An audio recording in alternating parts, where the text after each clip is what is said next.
Hello friends. तो कैसे हैं आप सभी? I hope you all will be fine. मैं सोनू प्रजापत आपका इस incredible platform LHS physics point पर आपका हार्दिक स्वागत करता हूं। तो फर्स्ट लेक्चर में हमने देखा 11th का बहुत ही इंटरेस्टिंग और बहुत ही इम्पोर्टेंट टॉपिक जिसका नाम था समुच्चय। जैसे इंग्लिश में क्या बोला जा रहा था? सेट। इसे पढ़ने से पहले हमने इसके बेसिक्स को क्लियर किया था।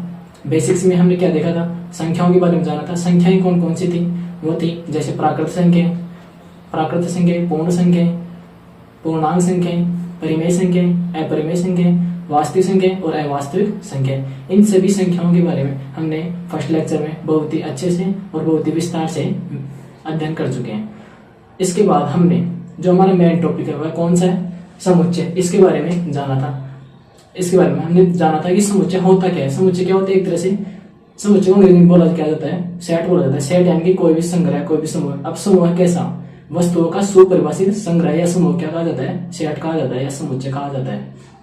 अब सुपरिभाषित शब्द आया था, सुपरिभाषित शब्द का अर्थ भी देखा था। इसका अर्थ क्या था कि देखते हमें यह पता लग जाना चाहिए यह तो हमारा समुच्चय का अवयव है और यह हमारे समुच्चय का अवयव नहीं है। यानी कि इसमें कोई विरोधाभास नहीं होना चाहिए, यानी कि इसमें कोई भी कॉन्ट्रडिक्शन नहीं होना चाहिए कि यह समुच्चय का अवयव हो सकता है या समुच्चय का अवयव नहीं हो सकता। यानी कि हमें इसमें निश्चित होना चाहिए यह समुच्चय का अवयव होगा तो होगा ही, यानी कि इसमें कोई भी विरोधाभास नहीं होता है। और इस पर आधारित हमने कुछ एग्जाम्पल भी लिए थे जिनको हम पहले कवर कर चुके हैं। इसके बाद हमने समुच्चय से संबंधित कुछ प्रॉपर्टीज देखी थी। जैसे समुच्चय के जो समुच्चय होते हैं उन्हें तो कैपिटल अक्षरों के द्वारा व्यक्त किया जाता है, जैसे A, B, C, X, Y और Z। और जो समुच्चय के अवयव होते हैं उन्हें किसके द्वारा व्यक्त किया जाता है? स्मॉल लेटर्स के द्वारा, जैसे A, B, C, इसी प्रकार X, Y, ये Z। और ये समुच्चय के जो अवयव होते हैं इन्हें मंझले कोष्ठक में लिखा जाता है। मंझला कोष्ठक कैसे आता है? ये आता है, इस प्रकार से आता है। इसके बारे में हम पहले ही चर्चा कर चुके हैं। इसके बाद हमने एक इंपॉर्टेंट नोट देखा था जिसमें हमने 3 पॉइंट बताए थे। जिसमें पहला पॉइंट तो क्या था? कोई भी समुच्चय हो उसमें कोई भी समुच्चय हो इसमें विरोधाभास नहीं होना चाहिए, यानी कि कॉन्ट्रडिक्शन नहीं होना चाहिए। यदि उस समुच्चय में, किसी भी समुच्चय में विरोधाभास होगा तो वह समुच्चय परिभाषित ही नहीं होगा, यानी कि नॉट डिफाइन हो जाएगा। यानी कोई भी समुच्चय होगा तो उसमें विरोधाभास नहीं होना चाहिए। अगर यदि विरोधाभास हुआ तो वह नॉट डिफाइन हो जाएगा, यानी कि वह परिभाषित ही नहीं होगा। यह तो हमारा पहला पॉइंट था। इसके बाद था हमारा दूसरा पॉइंट क्या था? दूसरा पॉइंट था कोई भी जो समुच्चय है उसमें अवयव की पुनरावृत्ति नहीं होनी चाहिए, यानी कि जो एलिमेंट्स दिए हुए हैं उनका रिपीटेशन नहीं होना चाहिए। यदि कोई एलिमेंट्स या अवयव एक से अधिक बार आता है तो उसे एक से अधिक बार न लिखकर हम केवल एक बार लिखेंगे। यानी कोई भी अवयव एक से अधिक बार आ गए, एक से अधिक बार आए चाहे कितनी बार भी आए, लेकिन हमें सिर्फ उसे एक बार लिखना है। जैसे हमने उदाहरण लिया था मैथमेटिक्स का, उसमें एम ए और टी कितने बार आए? 2 बार आ रहे थे, लेकिन हमने लिखा था सिर्फ एक बार ही। इसमें जो तीसरा पॉइंट था, जो नोट का हमारा तीसरा इंपॉर्टेंट पॉइंट था, वो क्या था?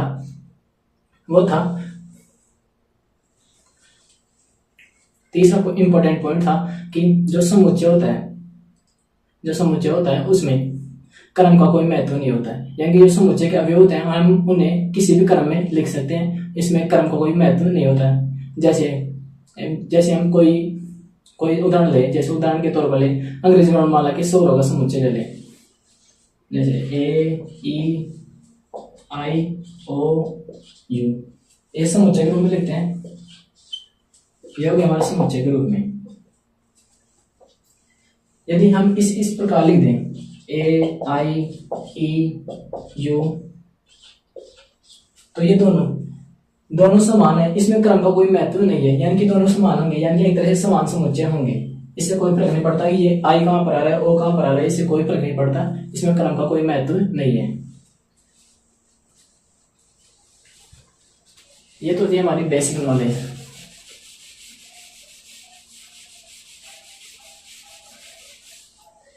इसके बाद हमने जो एक शब्द आया था एप्सिलॉन के बारे में बताया था। इसका उपयोग किस प्रकार से किया जाता है, इसका अर्थ हिंदी में अर्थ क्या होता है और अंग्रेजी में अर्थ क्या होता है, इसके बारे में बताया था। इसके बाद जो हमारा अंतिम टॉपिक था, कल का जो अंतिम टॉपिक था उसका नाम क्या था? समुच्चय का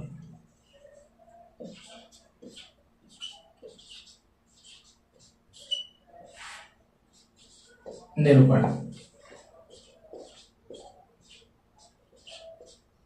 समुच्चय का निरूपण करने की विधियां।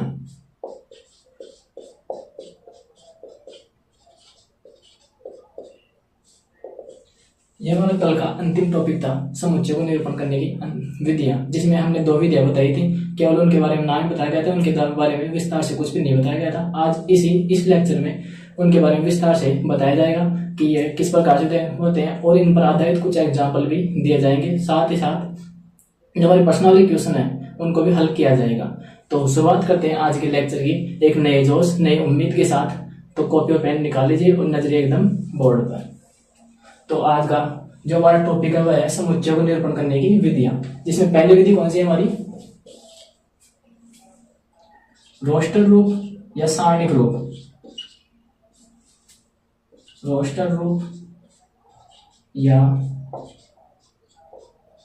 सारणिक रूप। और जो हमारी दूसरी विधि है, दूसरी विधि कौन सी है हमारी, समुच्चय निर्माण रूप।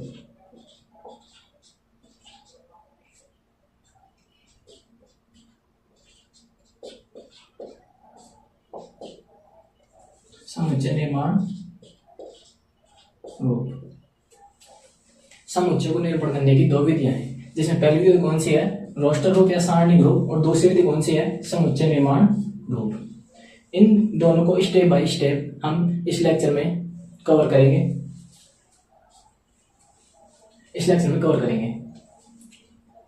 तो पहले देखते हैं हम रोस्टर रूप या सारणिक रूप।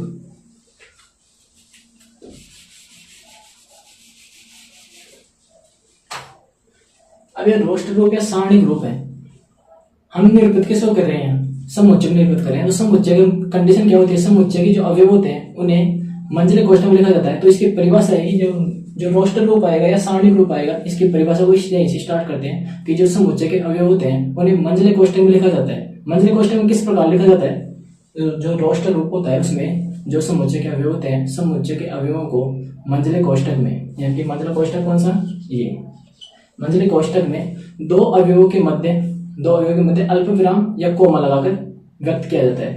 तो इसका स्टेटमेंट लिख देते हैं पहले। इसमें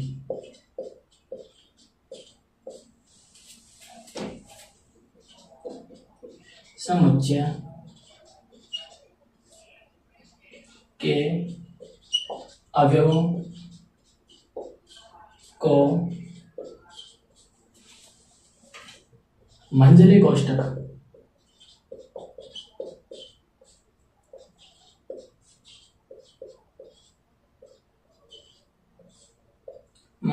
में तथा इंपॉर्टेंट है, क्या है, इंपॉर्टेंट है कि क्या है मेरे पास, इसमें समुच्चय के अवयवों को मंझले कोष्ठक में तथा दो अवयवों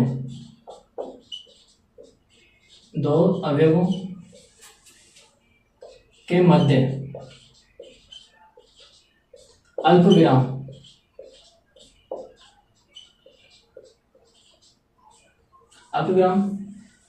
ये कोमल भी लिख सकते हैं, अल्प विराम लगाकर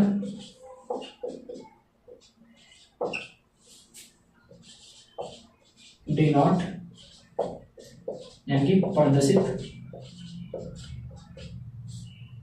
या व्यक्त किया जाता है। तो रोस्टर रूप या सारणिक रूप क्या है हमारा, इसमें समुच्चय के अवयवों को एक मंझले कोष्ठक में तथा दो अवयवों के मध्य अल्प विराम यानी कि कोमा लगाकर डिनोट किया जाता है, प्रदर्शित किया जाता है या व्यक्त किया जाता है। अब इसे उदाहरण के द्वारा समझते हैं। जैसे हम कोई समुच्चय ले लें, समुच्चय कौन सा ले लें, जैसे अंग्रेजी वर्णमाला के स्वरों का समुच्चय ले लें। जैसे अंग्रेजी वर्णमाला के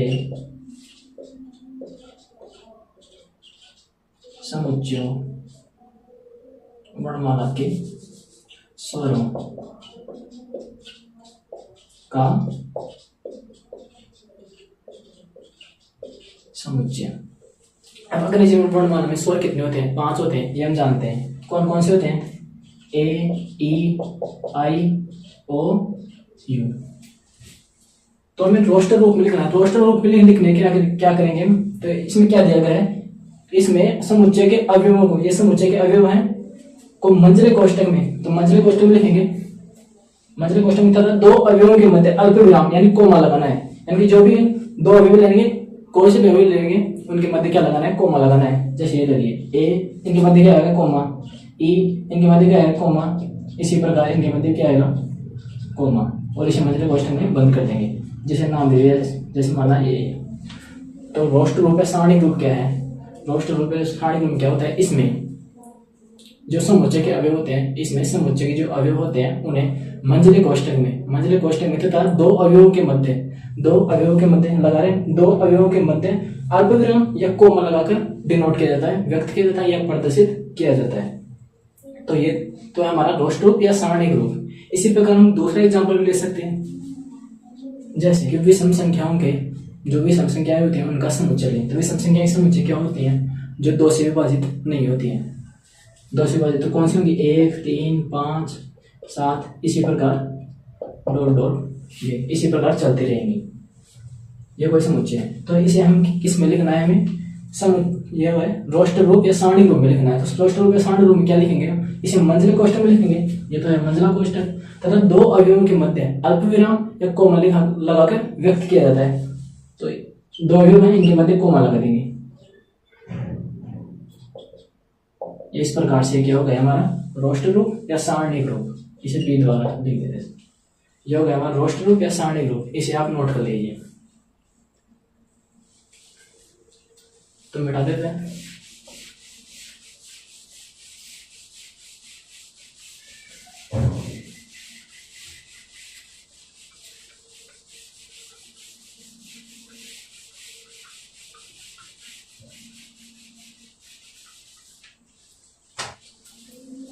ये तो था हमारा रोस्टर रूप या सारणिक रूप। इसके बाद स्टार्ट करते हैं हम दूसरी विधि, समुच्चय को निरूपण करने की दूसरी विधि। वो कौन सी है?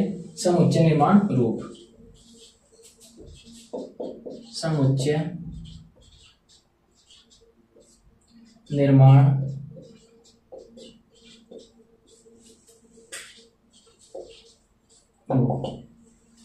अब समुच्चय निर्माण रूप क्या है? अब समुच्चय निर्माण रूप क्या है? ये भी एक तरह से समुच्चय को निरूपित करने की विधि है। तो समुच्चय को निरूपित करने की विधि है, तो समुच्चय की कंडीशन जरूर लगेगी। समुच्चय कंडीशन क्या है? समुच्चय कंडीशन है कि समुच्चय के जो अवयव होते हैं उन्हें मंझले कोष्ठक में लिखा जाता है। तो इसकी परिभाषा भी यही से स्टार्ट होगी। तो स्टेटमेंट लिखते हैं इसका। इसमें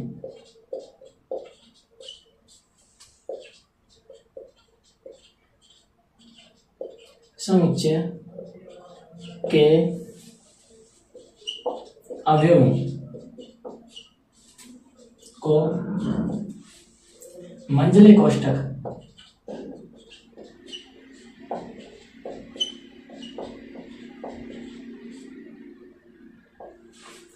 मंझला कोष्ठक कैसे होता है? यह आता है मंझले कोष्ठक में। इसके बाद जो हमारा रोस्टर रूप था उसमें क्या था? जो समुच्चय के अवयव थे उन्हें किस प्रकार से लिख रहे थे हम? जो समुच्चय के अवयव थे उन्हें एक मंझले कोष्ठक में लिखा जा रहा था और 2 अवयव थे उनके मध्य क्या लगा रहे थे? अल्पविराम या कोमा लगा रहे थे। यानी कि जो रोस्टर रूप में क्या कर रहे थे, जो समुच्चय के जो अवयव थे उन्हें मंझले कोष्ठक में लिख रहे थे और जो 2 अवयव थे उनके मध्य अल्पविराम या कोमा लगाकर उन्हें डिनोट कर रहे थे, व्यक्त कर रहे थे या प्रदर्शित कर रहे थे। तो इसमें क्या करेंगे हम? इसमें भी क्या करेंगे? फर्स्ट लाइन तो वही है, इसमें समुच्चय के अवयवों को मंझले कोष्ठक में लिखा जाता है, लेकिन इसमें किस प्रकार लिखा जाता है? इसमें समुच्चय के अवयवों को एक विशिष्ट नियम के अनुसार लिखा जाता है। अब विशिष्ट नियम, तो इसका स्टेटमेंट लिखते हैं आगे। मंझले कोष्ठक में एक विशिष्ट नियम या सूत्र के अनुसार लिखा जाता है। सूत्र के अनुसार लिखा जाता है। तो समुच्चय निर्माण रूप क्या है? इसमें समुच्चय के अवयवों को मंझले कोष्ठक में एक विशिष्ट नियम या सूत्र के अनुसार लिखा जाता है। जैसे हम और भी आगे समझना चाहें तो जो समुच्चय के अवयव हैं तो इसमें किससे दर्शाएंगे, एक्स से दर्शाएंगे, सामान्य रूप से एक्स से दर्शाएंगे। आप वाई से दर्शा सकते हैं, जेड से दर्शा सकते हैं और ए बी सी डी किसी से दर्शा सकते हैं, लेकिन सामान्य रूप से हम एक्स से ही दर्शाएंगे। किसको दर्शाएंगे, समुच्चय के अवयवों को। एक्स क्या है यहाँ पर, समुच्चय का अवयव।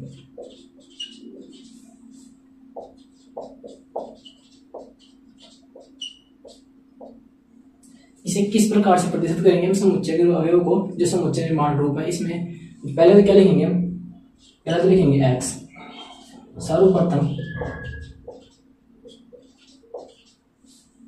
एक्स लिखते हैं, उसके बाद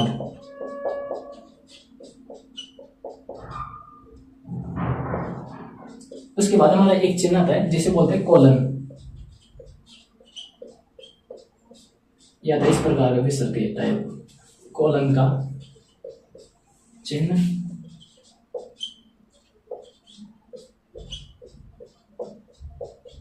लगाते हैं तथा उसके बाद एक्स के यहाँ पर जो समुच्चय के जो अवयव हैं उनको डिनोट कर रहा है एक्स की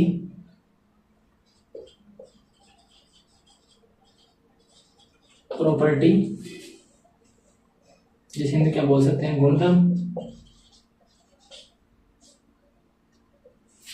गुणधर्म या एक्स की समुच्चय पर निर्भरता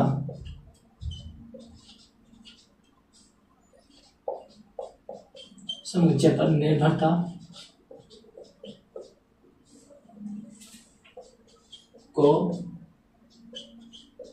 लिखकर इसे मंझले कोष्ठक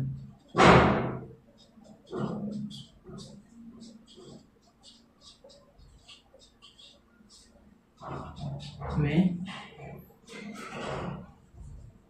लिखा जाता है।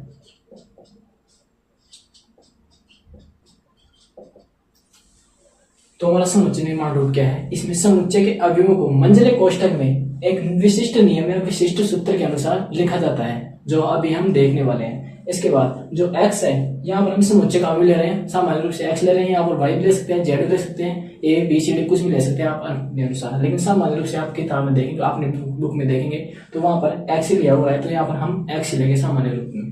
तो इसमें लिखना किस प्रकार से, हमें सर्वप्रथम क्या लिखेंगे, हम x लिखेंगे, x के बाद हम एक चिन्ह लगाएंगे जिसे बोलते हैं कोलन। कोलन का चिन्ह आता है, ये विसर्ग के टाइप आता है, का चिन्ह लगाते हैं तथा उसके बाद x की प्रॉपर्टी या x की जो x के यहाँ पर जो समुच्चय के अवयव है उनको व्यक्त कर रहा है x की समुच्चय पर निर्भरता को लिखकर इसे मंझले कोष्ठक में लिखा जाता है। अब इसे समझने का प्रयास करते हैं, तो पहले नोट कर लीजिए आप।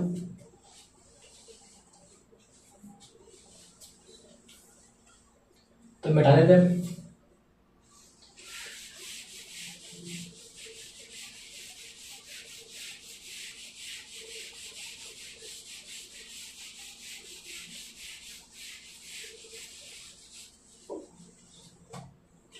जैसे मैं कोई समुच्चय लूं, समुच्चय कौन सा लूं, जैसे आप कोई सम संख्याओं का समुच्चय ले लें, माना समुच्चय क्या है,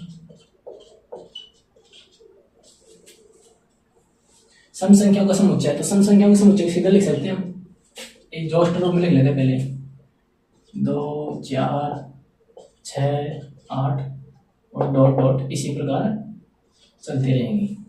ये हो गया हमारा समुच्चय। मान लिया कोई सम संख्याओं कोई समुच्चय है जो इस प्रकार से हमने लिख दिया। अब हमें इसे किस प्रकार लिखना है, हमें समुच्चय निर्माण रूप में लिखना है, तो किस प्रकार से लिखेंगे। समुच्चय निर्माण रूप में क्या था, हमारी पहला स्टेटमेंट तो क्या था इसका, जो समुच्चय निर्माण रूप में समुच्चय के जो अवयव होते हैं उन्हें मंझले कोष्ठक में एक विशिष्ट नियम के अनुसार लिखा जाता है। अब वो तो लिख देंगे, उससे पहले ये क्या दिया गया, सर्वप्रथम एक्स लिखते हैं, ये एक्स लिख दिया, इसके बाद कोलन का चिन्ह लगाते हैं, ये लगा दिया, इसके बाद x की निर्भरता, x की समुच्चय पर निर्भरता को बताते हैं। यहाँ पर जो x है किस प्रकार से निर्भर कर रहा है, ये क्या है, यहाँ पर ये क्या है, सम संख्याओं का समुच्चय है। तो हम किस प्रकार से लिख देते हैं, x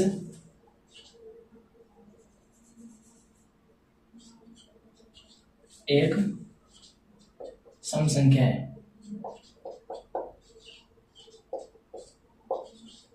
x एक सम संख्या है।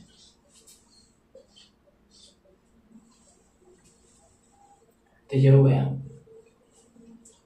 तो हम क्या हो गया हमारा समुच्चय निर्माण रूप। तो इसमें क्या है, हमारा स्टेटमेंट क्या था कि समुच्चय के अवयवों को मंझले कोष्ठक में एक विशिष्ट नियम या विशिष्ट सूत्र के अनुसार लिखा जाता है। यह विशिष्ट सूत्र ये कैसा था, रोस्टर रूप में। ये क्या है, समुच्चय निर्माण रूप में, जिसमें पहले किस में लिखते हैं, x लिखते हैं, उसके बाद कॉलम का चिन्ह लगाते हैं, उसके बाद x की जो समुच्चय हमारा उस पर निर्भरता बताते हैं। यहाँ पर x क्या है, यहाँ पर x क्या दिया हुआ है, सम संख्याओं का समुच्चय दिया गया है। तो यहाँ पर क्या लिखेंगे, x एक सम संख्या। इसे हम इस प्रकार भी लिख सकते हैं, x बराबर 2n, जहां इस प्रकार लिख सकते हैं। इसका अर्थ होता है प्रत्येक के लिए, प्रत्येक n बिलोंग्स टू n। यहां पर n क्या है, कैपिटल N तो क्या है, n है यहाँ पर प्राकृत संख्याओं का समुच्चय, प्राकृत संख्याओं का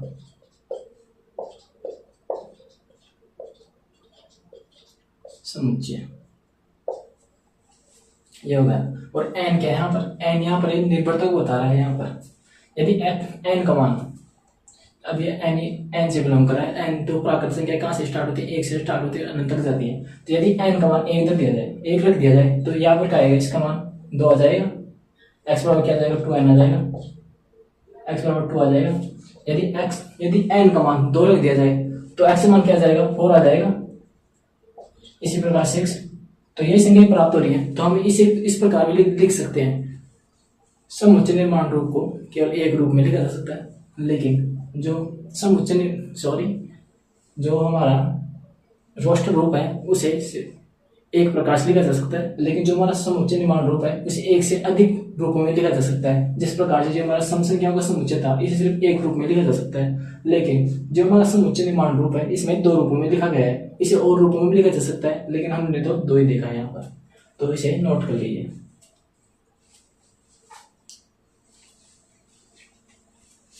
तो मिटा देते हैं।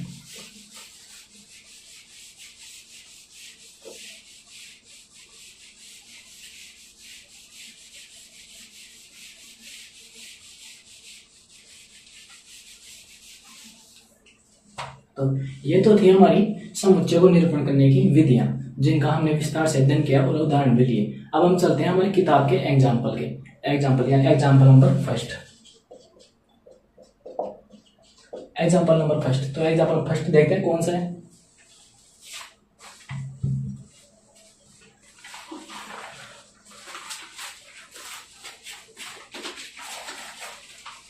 तो एग्जाम्पल नंबर फर्स्ट है हमारा, यह कोई समीकरण दिया गया, द्विघात समीकरण, x² प्लस x माइनस का 2 बराबर में 0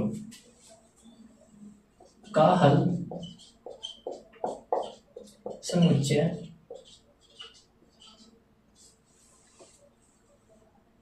रोस्टर रूप में ज्ञात करो। रोस्टर रूप में ज्ञात करो। तो इसे हल करते हैं। तो इसे हल करने के लिए पहले हम समझते हैं कि रोस्टर रूप क्या था। हमारा रोस्टर रूप क्या था, रोस्टर रूप में क्या था, इसमें जो समुच्चय के अवयव थे उन्हें मंझले कोष्ठक में तथा दो अवयवों के मध्य अल्पविराम में कोमा लगाकर व्यक्त कर रहे थे, डिनोट कर रहे थे, प्रदर्शित कर रहे थे। तो इस प्रकार से हमें लिखना है। तो इसका जो हल समुच्चय रोस्टर रूप में ज्ञात करने के लिए पहले क्या करेंगे, जो हमें द्विघात समीकरण दिया गया है इसके पहले मूल ज्ञात करते हैं, शून्यांक ज्ञात करते हैं, हल ज्ञात करते हैं। आप किसी प्रकार बोल सकते हैं, ये तीनों एक तरह से पर्यायवाची हैं। तो पहले तो हम इसका मूल ज्ञात करते हैं। आपने एक विधि पढ़ी होगी, गुणनखंड विधि, जिसके द्वारा इसके टुकड़े करके हम इसके मूल ज्ञात कर सकते हैं। तो हम इसके मूल ज्ञात करने के लिए क्या करेंगे, पहले तो फर्स्ट पद और जो थर्ड पद है इसको गुणा करते हैं। तो इसका मान कितना आता है, 2x² और जो हमारा सेकंड पद है, सेकंड पद क्या है x, यानी कि हमें x के इस प्रकार के टुकड़े करने हैं जो गुणा करने पर क्या है 2x² और जो जोड़ने पर क्या है x है। तो इस प्रकार के क्या टुकड़े हो सकते हैं, 1 और 2 हो सकते हैं, यानी कि x और 2x हो सकते हैं, यानी -2x, एक मिनट, +2x और माइनस का x, ये इस प्रकार के टुकड़े हो सकते हैं। तो इसे लिखते हैं अब।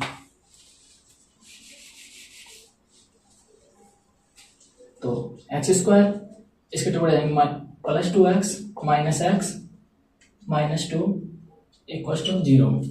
तो यहाँ पर x को हम ले लेंगे, तो क्या जाएगा x + 2, यहाँ पर -1 को हम ले सकते हैं, तो x + 2 = 0। यहाँ पर x + 2 कॉमन आ रहा है, तो x + 2 और ये x - 1 = 0।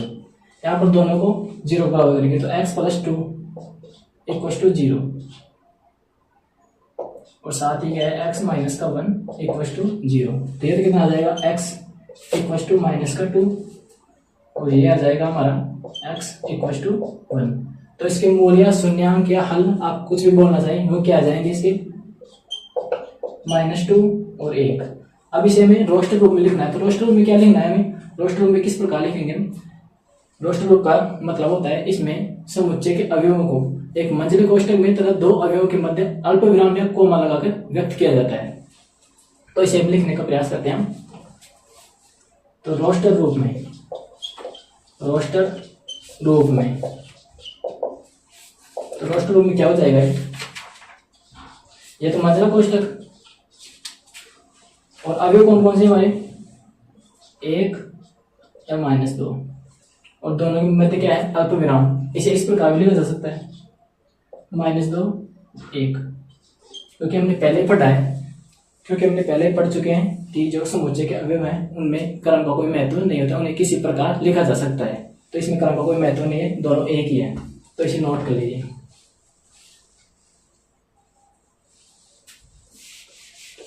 बता देना।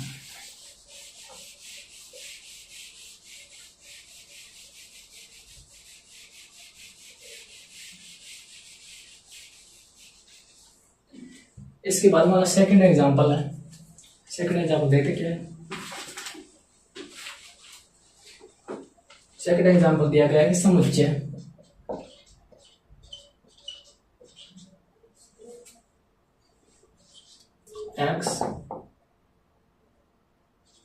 x1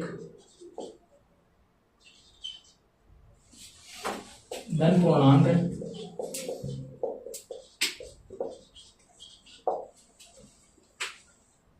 और x² < 40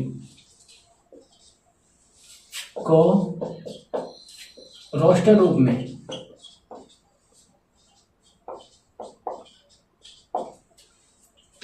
में लिखो।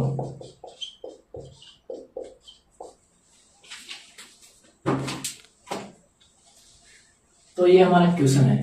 तो इसे पहले हम समझने का प्रयास करते हैं। तो ये तो क्या है, ये तो हमारा समुच्चय निर्माण रूप में और इसे रोस्टर रूप में चेंज करना है। तो रोस्टर रूप में चेंज करने के लिए हम क्या करते हैं, पहले हम इसको लिखते हैं। तो x² < 40 और साथ ही क्या दिया गया है x एक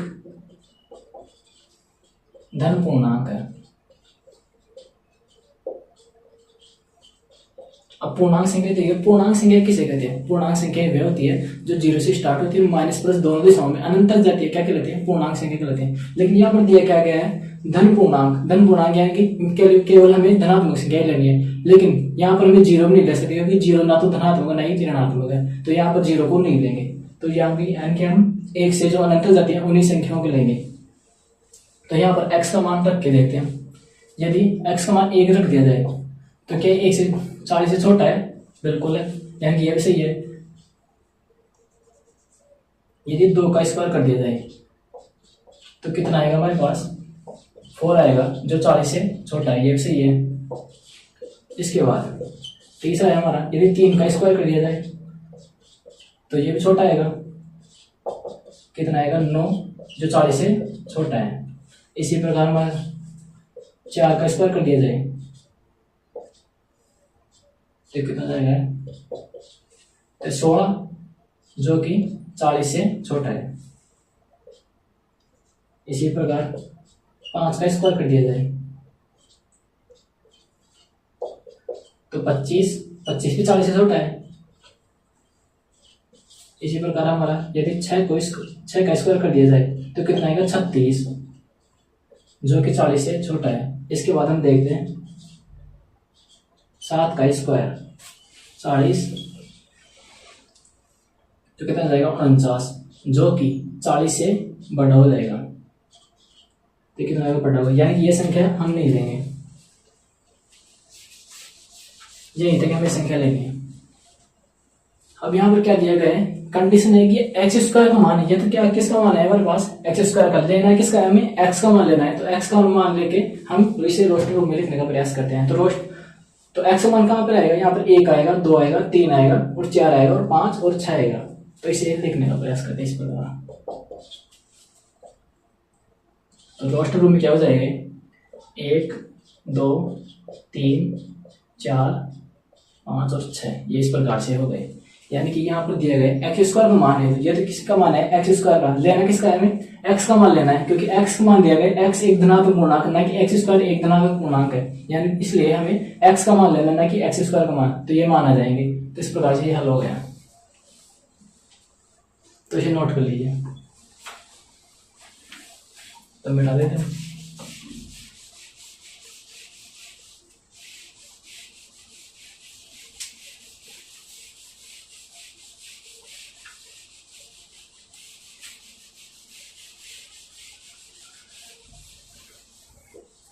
इसके बाद हमारा एग्जाम्पल नंबर 3 है, वो देखते क्या है।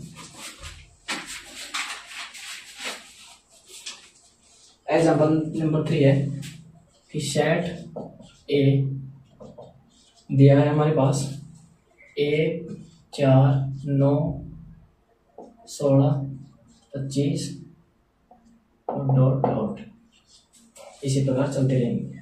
को समुच्चय निर्माण रूप में लिखो।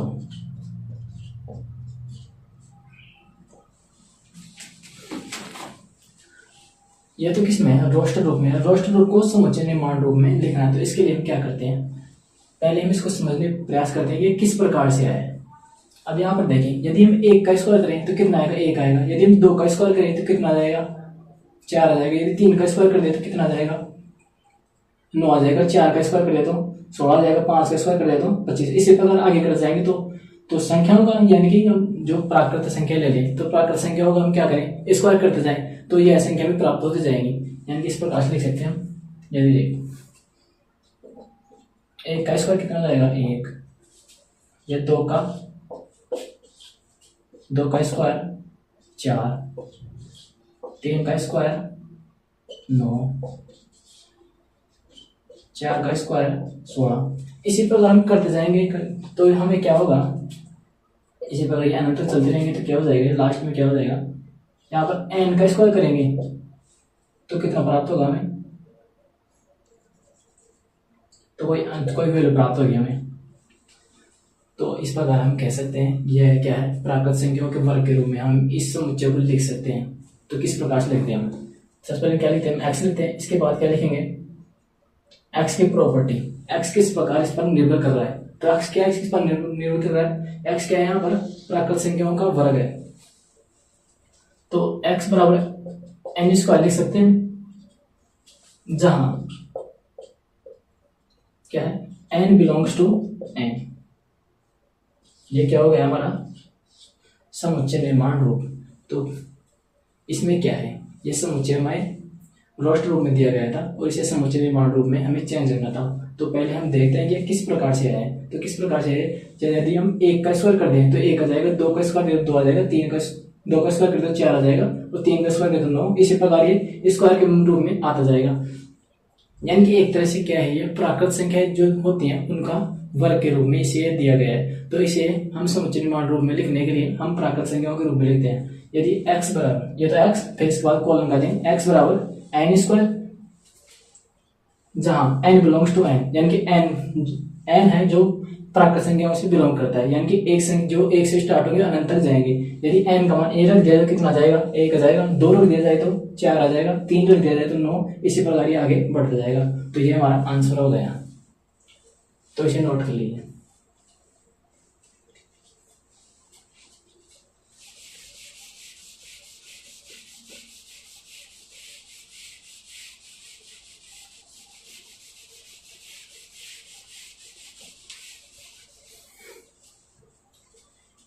इसके बाद हमारा एग्जाम्पल नंबर 4, जो क्या दिया गया है हमारे, ये कोई समुच्चय दिया गया है हमारे पास। समुच्चय 1/2, 2/3, 3/4, 4/5, 5/6 इस प्रकार से दिया गया है, जो किस रूप में है हम जानते हैं कि रोस्टर रूप में है। को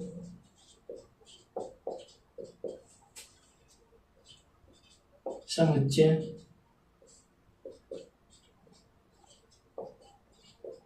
निर्माण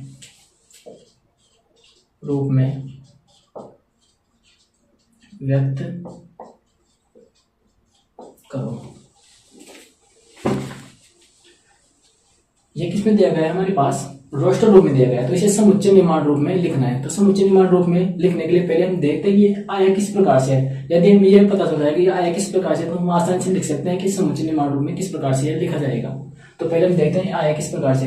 यहाँ पर हम देखते हैं, यहाँ 1 से स्टार्ट हो रहा है। ये जैसे इसमें 1 जोड़ते हैं तो 2 आ जाता है, यानी कि इससे अगली वाली संख्या आ जाती है। इसी प्रकार इसमें ये 2 है तो इसमें 1 जोड़ते हैं तो इसमें अगली वाली संख्या आ जाएगी। यानी कि इस ऊपर वाली संख्या को यदि हम n मान लें, यानी कि कोई प्राकृत संख्या से, प्राकृत संख्या कहाँ से स्टार्ट होती है, 1 से स्टार्ट होती है, तो हम उसे मान लेते हैं। यानी कि यदि इसका मान n मान लिया जाए तो यह नीचे की संख्या क्या होगी, 1 बढ़ेगी, यानी कि n+1 होगी। यदि ऊपर की संख्या को n मान लिया जाए, यानी कि कोई प्राकृत संख्या मान लिया जाए, तो ये नीचे की संख्या क्या होगी, n+1 होगी।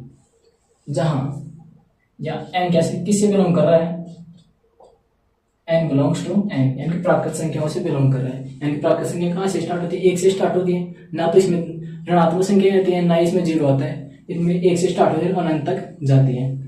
यानी कि हम इसका मान ऊपर वाली संख्याओं को n ले, तो नीचे वाली संख्या क्या आएगी, बट्टे वाली संख्या क्या आएगी, n+1 आएगी। यानी कि 1 जोड़ने पर वे संख्याएं प्राप्त होंगी। तो इसे हमें समझ में आ गया कि किस प्रकार से आया है। तो हम समुच्चय निर्माण रूप में अब लिखते हैं। तो किस प्रकार से लिखेंगे, समुच्चय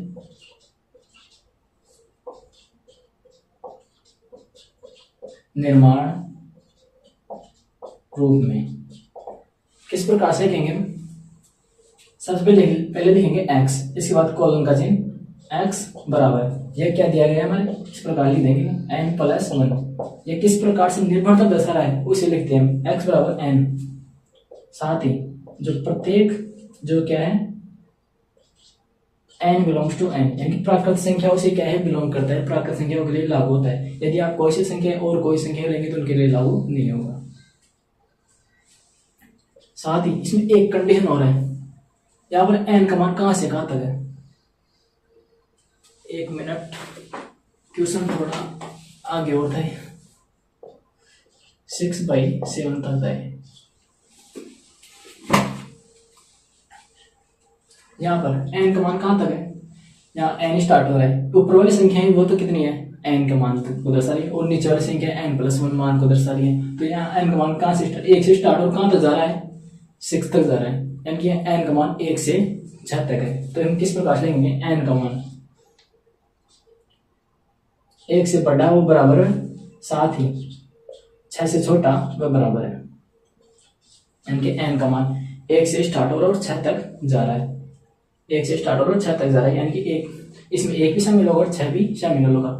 अगर आप सोचें कि 7 क्यों नहीं आया, 7 इसलिए नहीं आया क्योंकि 7 कैसे प्राप्त हुआ है, यदि n में 1 जोड़ा जाए तो वो 7 आता है, ना कि सीधे 7 आ रहा है, क्योंकि हम पहले देख चुके हैं सूत्र में कि ऊपर वाले तो क्या माने हम n माने हम, तो नीचे वाला क्या है n+1। यदि n का मान 6 है तो नीचे वाले में 1 जोड़ दे कितना जाएगा 7 आ जाएगा। तो इस प्रकार से ये 7 आ जाएगा। तो ये क्या होगा हमारा समुच्चय निर्माण रूप। तो इसे नोट कर लीजिए। एक बार दोबारा से मैं आपको ये बता देता हूँ किस प्रकार से है। ये हमारा रोस्टर रूप में दिया गया था। रोस्टर रूप में हमें दिया गया था तो ये समुच्चय निर्माण रूप में व्यक्त करना था। जब भी हम समुच्चय निर्माण रूप में इसे व्यक्त करेंगे तो पहले हमें समझना पड़ेगा कि रोस्टर रूप में ये आया किस प्रकार से है।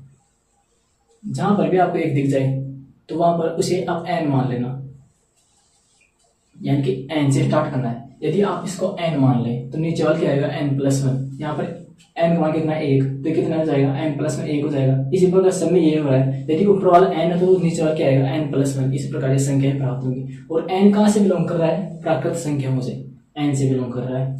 और समुच्चय निर्माण रूप किस प्रकार इस प्रकार से लिख देंगे, यह तक हो गया।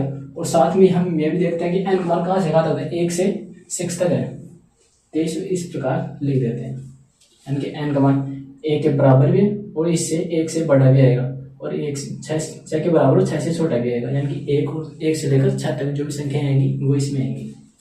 तो इसे नोट कर लीजिए। तो मिटा देते हैं।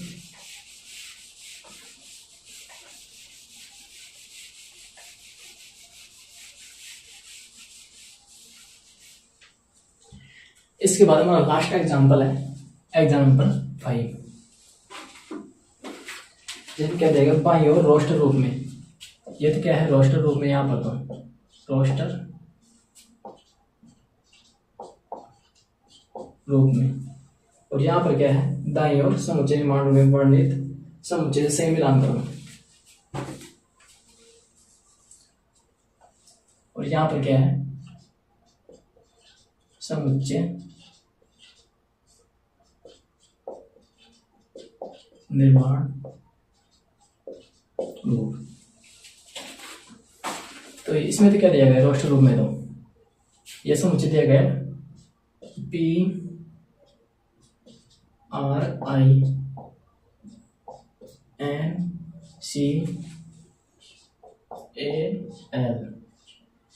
ये कोई समुच्चय है। इसी प्रकार दूसरा समुच्चय क्या है इसमें 0, तीसरा समुच्चय इसमें 1 2 3 6 9 18,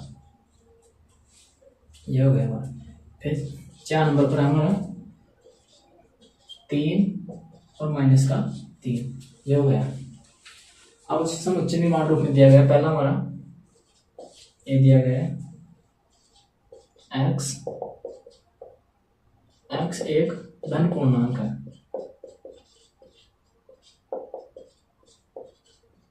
x एक धन पूर्णांक है तथा 18 का भाजक है।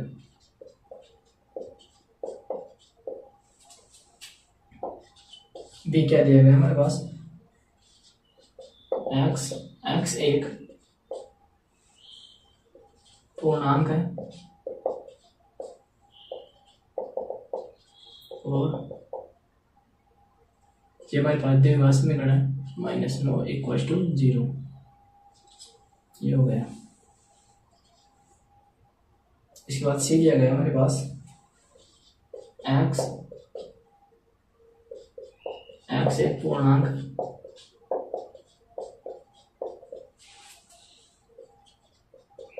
और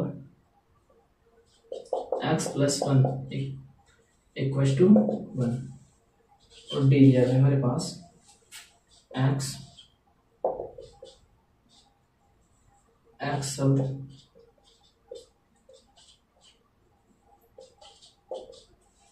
प्रिंसिपल PRINCIPAL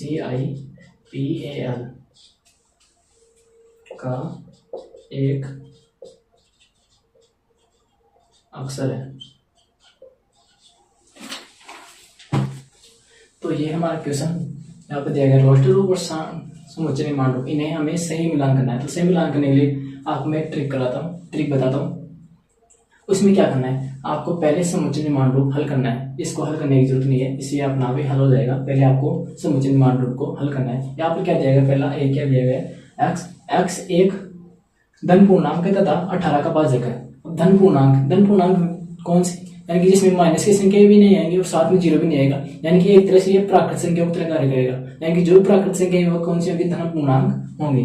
और 18 का भाजक है, यानी कि वे संख्या जिनका 18 में पूरा भाग जाता है वे संख्या लेनी है। तो धन पूर्णांक लेनी है, यानी कि पूरी धनात्मक संख्या में जाएंगी, एक से स्टार्ट, यानी कि प्राकृत संख्या कहाँ से स्टार्ट होती है, एक से स्टार्ट होती है अनंत तक जाती है, यानी कि वही संख्या लेनी है, यानी कि प्राकृत संख्या लेनी है। और साथ में की दूसरी कंडीशन क्या दिया गया, 18 का भाजक, यानी कि वे संख्या जिनका 18 में पूरा भाग जाता है। कौन सी संख्या है, जैसे एक का भाग पूरा जाता है, 2 का भी जाता है, 3 का भी जाता है, 4 का जाता है, 4 का नहीं जाता है, 5 का नहीं जाता है, 6 का जाता है, 7 का नहीं जाता, 8 का नहीं जाता, 9 का जाता है, फिर उसके बाद सीधा 18 का जाता है। यानी कि ये क्या हो गया, समुच्चय मिल गया। किस रूप में, रोस्टर रूप में। क्या रोस्टर रूप में ये किसी से मिल रहा है, इससे मिल रहा है, यानी कि ये इससे मिल जाएगा। यह तो हो गया हमारा पहला, ये हो गया। तो क्या था, इसमें दिया गया था कि यह एक धन पूर्णांक था 18 का भाजक। धन पूर्णांक यानी कि जिसमें ऋणात्मक संख्या भी नहीं आएगी और जीरो भी नहीं आएगी, यानी कि प्राकृत संख्या लेनी है हमें। और 18 का भाजक यानी कि वे संख्या जिनका 18 में पूरा भाग जाता है। 18 पूरा भाग कौन सी संख्या में जा रहा है, 1 का जा रहा है, 2 का जा रहा है, 3 का जा रहा है, 6 का जा रहा है, 9 का जा रहा है और 18 का जा रहा है, यानी कि ये इससे मिलान हो जाएगा। दूसरा बी है हमारे पास, एक्स एक पूर्णांक संख्या, यानी कि इसमें माइनस की संख्या भी आएगी, जीरो भी आएंगी और धनात्मक संख्या भी आएंगी। लेकिन दूसरी कंडीशन क्या है, एक्स स्क्वायर माइनस का 1 बराबर में 0, यानी कि एक्स का मान हमें इस प्रकार लेना है, एक्स का मान हमें इस प्रकार से लेना है कि उसका मान कितना हो, 0 प्राप्त हो। इसे हल करें तो हमें क्या हो, 0 प्राप्त हो। यानी कि यदि हम x का मान 0 लेते हैं तो इसका मान कितना आएगा, माइनस का 2, 0 नहीं आ रहा है। x का मान यदि हम 1 लें तो कितना आएगा, माइनस का 8, ये भी 0 नहीं आ रहा है। यदि x का मान हम 2 लें तो कितना जाएगा, वो 4 हो जाएगा, लेकिन कितना आएगा, माइनस का 5, ये भी 0 नहीं आ रहा है। लेकिन x का मान 3 लेते हैं तो कितना जाएगा, 9 माइनस का 9 कितना हो जाएगा, 0, यानी कि एक मान तो क्या आ गया, 3। यदि इसी प्रकार हम माइनस की तरफ बढ़े, इससे आगे हम कोई भी संख्या, प्लस की संख्या में 3 से कोई भी संख्या ले तो हमें 0 प्राप्त नहीं होगा, यानी कि 3 तक प्राप्त होगा। इसी प्रकार माइनस में बढ़ेंगे तो हमें -3 क्या प्राप्त होगा, 0 प्राप्त होगा। यानी -3 का स्क्वायर कर दिया जाए तो 9 आ जाएगा, 9 - 9 कितना हो जाएगा, 0 हो जाएगा। तो इस प्रकार से हमें समुच्चय हो गया हमारा 3 और -3। तो ये कहीं पर मिल रहा है, ये मिल रहा है, तो ये इससे मिलान हो जाएगा। इसके बाद हमारा सी है। सी क्या है, x एक पूर्णांक है, पूर्णांक यानी कि इसमें माइनस की संख्या भी आएंगी, धनात्मक संख्या भी आएंगी और जीरो वाली भी संख्या भी आएंगी, 0 भी आएगा मतलब। और x + 1 = 1, यानी कि पहली कंडीशन तो क्या है, पूर्णांक होना चाहिए। दूसरी कंडीशन क्या है, x + 1 = 1, यानी कि x का मान हमें इस प्रकार से लेना है, इसका मान कितना प्राप्त हो, 1 प्राप्त हो।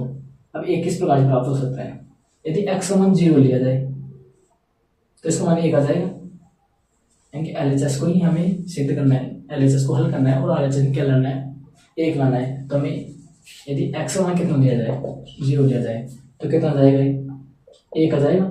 LHS बराबर कितना जाएगा, 1 आ जाएगा। और RHS में कितना दिया गया है, 1 दिया गया है, यानी कि 1 तो ये हो गया, यानी कि x = 0 पर हो गया। दूसरा, या इसके अलावा कोई मान हो सकता है जिस पर इसका मान 1 आ जाए, इसका ऐसा कोई भी मान नहीं है जिस पर इसका मान कितना हो जाए, 1 हो जाए, यानी कि ये समुच्चय कितना होगा, 0, यानी कि x = 0 पर क्या है, ये इसका मान 1 प्राप्त हो रहा है। तो इस प्रकार का कोई मिल रहा है, ये मिल रहा है। इसके बाद हमारा लास्ट है डी। x शब्द प्रिंसिपल का एक अक्षर है, प्रिंसिपल है। हमने पहले पढ़ा है कि जो समुच्चय होता है उसमें अवयवों की पुनरावृत्ति नहीं होती है, तो तो इसका समुच्चय बनाने का प्रयास करते हैं। तो प्रिंसिपल, तो PRINC,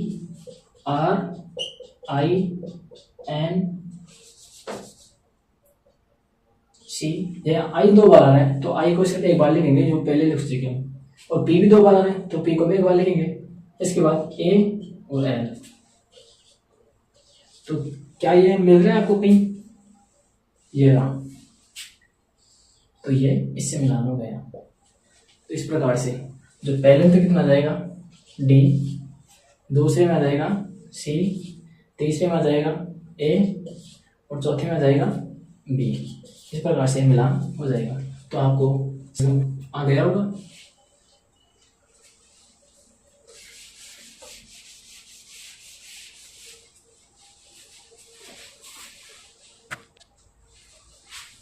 तो मिटा देते हैं।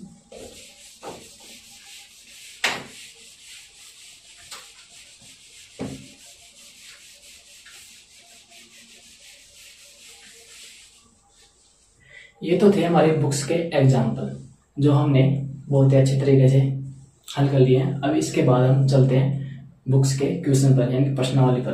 तो प्रश्नावली है 1.1।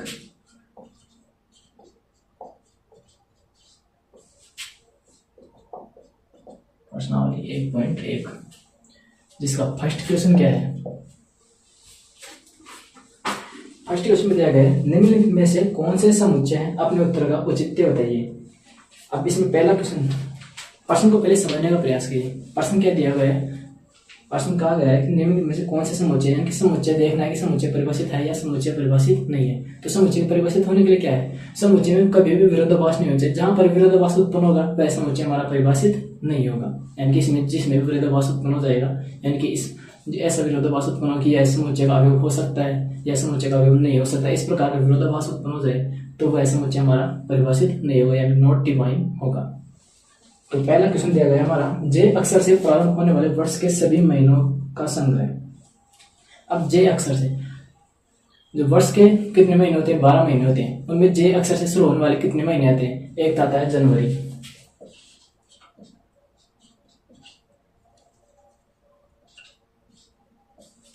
यानी कि JANUARY जनवरी। एक आता है जून,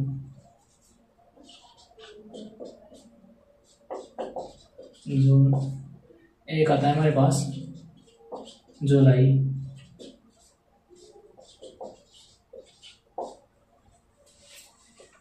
इनके अलावा भी क्या कोई जो वर्ष के 12 महीने आते हैं उनमें कोई आता है जे अक्षर से जो शुरू होता हो वर्ष के 12 महीनों में। ये केवल 3 महीने आते हैं जो जे अक्षर से शुरू होते हैं। यानी कि हम स्पष्ट रूप से यहाँ पर बता सकते हैं इनमें हमारे कोई भी विरोधाभास नहीं है कि इनके अलावा कोई भी समुच्चय, इनके अलावा कोई भी अवयव हो सकता है। यानी कि निश्चित है कि वर्ष के 12 महीनों में केवल जे अक्षर से प्रारंभ होने वाले यही महीने, इनके अलावा कोई महीना नहीं है। यानी कि हम निश्चित रूप से ये बता सकते हैं इनमें हमारे पास कोई भी विरोधाभास नहीं है। तो इस प्रकार से यह समुच्चय परिभाषित होगा। यानी कि पहला जो हमारा क्वेश्चन है, जो एक अवयव हमारा समुच्चय परिभाषित होगा।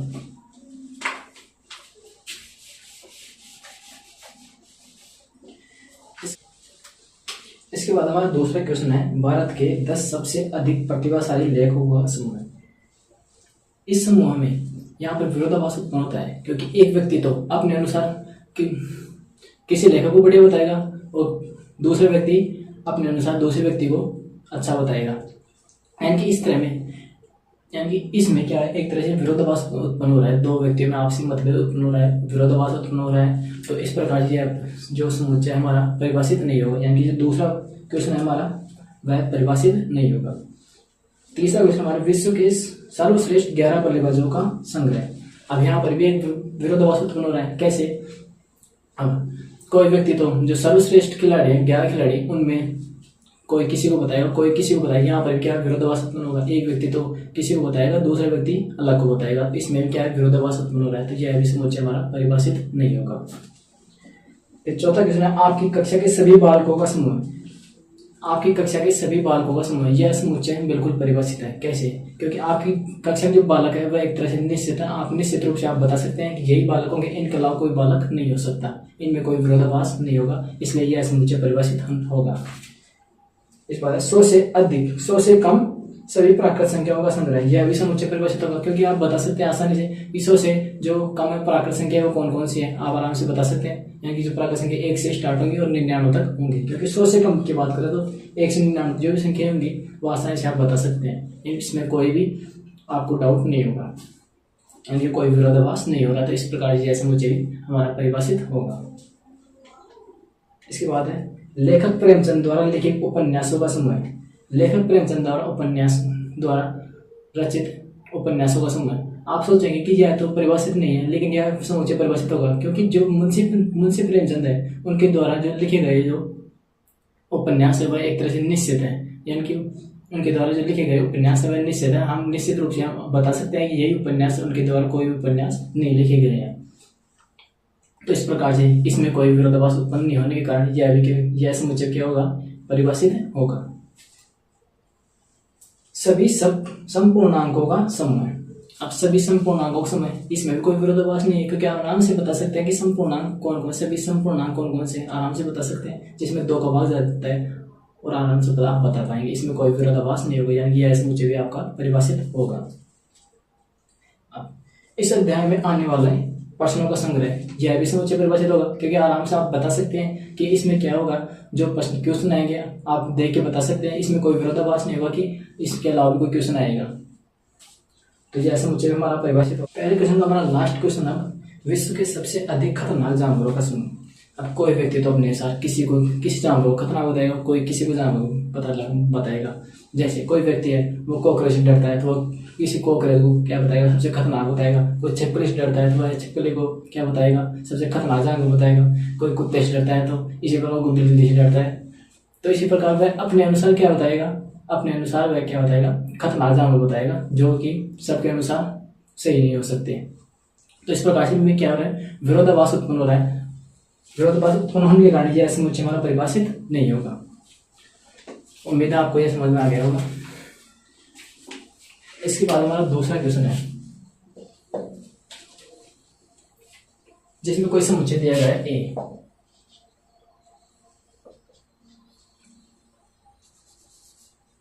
1 2 3 4 5 6 इस प्रकार में समुच्चय दिया गया है। रिक्त स्थानों में ये एप्सिलॉन यानी कि बिलोंग्स टू और नॉट बिलोंग्स टू, जैसे इसको कटल कर दे तो क्या हो जाएगा, नॉट बिलोंग्स यानी कि बिलोंग नहीं करते, यानी कि अवयव नहीं है। भरिए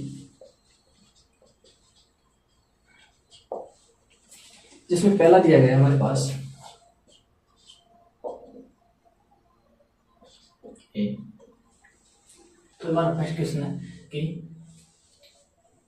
ये दिया गया 5 ए, क्या 5 ए का अवयव है, क्या 5 इज बिलोंग्स टू ए, क्या 5 इसका अवयव है, बिल्कुल है, क्योंकि 5 इसका अवयव है दिया गया है, तो इसमें क्या जाएगा, बिलोंग्स टू हो जाएगा।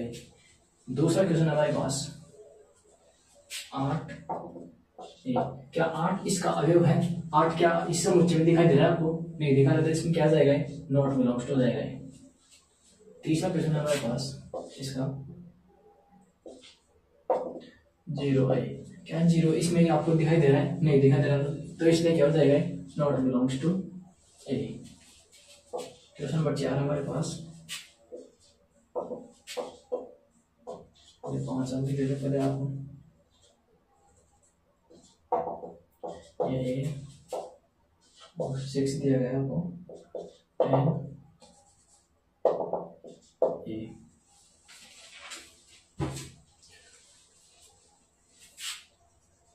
ये कितना है 4, तो 4 क्या इसका अवयव है, 4 क्या आपको समुच्चय में दिखाई दे रहा है, ये दिखाई दे रहा है, तो क्या 4 इसका अवयव होगा, बिल्कुल होगा, तो बिलोंग्स टू। क्या 2 आपको इसमें दिखाई दे रहा है, उनको दिखाई दे रहा है, तो इसका अवयव होगा। 10 क्या 10 आपको इसमें दिखाई दे रहा है, नहीं दिखाई, तो क्या हो जाएगा, नॉट बिलोंग्स टू। तो इस प्रकार से ये हो गया, तो इसे नोट कर लीजिए।